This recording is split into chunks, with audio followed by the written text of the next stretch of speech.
కార్మిక సంఘాలన్నీ కూడా ప్రభుత్వ కార్మిక సంఘాలన్నీ కూడా కలిసి చేస్తున్న సమ్మె. ఈ సమ్మెని జయప్రదం చేయాలని వాడవాడ ఇంటింటికి కూడా ప్రచారం చేయడం అనేది జరుగుతుంది. 21 నుండి 26 దాకా ప్రచారం చేస్తాం.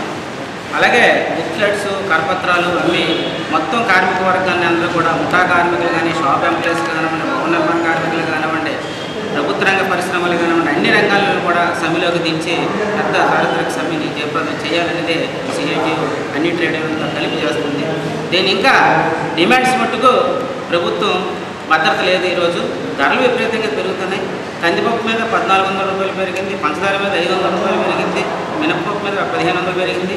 రోజు రోజుకి ధరలు విపరీతంగా పెరుగుతున్నాయి. ఉల్లిపాయలు దారుణంగా ఈరోజు మార్కెట్లో విపరీతంగా ధరలు తగ్గిస్తామనేసి బీజేపీ ప్రభుత్వం కానివ్వండి, అలాగే చంద్రబాబు నాయుడు కానివ్వండి అధికారంలోకి వచ్చారు. కానీ ఈరోజు అధికారంలోకి వచ్చి 16 నెలలు అవుతున్నా సరే సమస్యలు, కార్మిక సమస్యలు పట్టించుకోవట్లేదు, పేద ప్రజల సమస్యలు పట్టించుకోవట్లేదు, ఉద్యోగస్తుల సమస్యలు పట్టించుకోవట్లేదు. దారుణంగా ఉంది. ఈ విధానాలకు వ్యతిరేకంగా కూడా సెప్టెంబర్ 2 పెద్ద సార్వత్రిక సమ్మె జరుగుతుంది.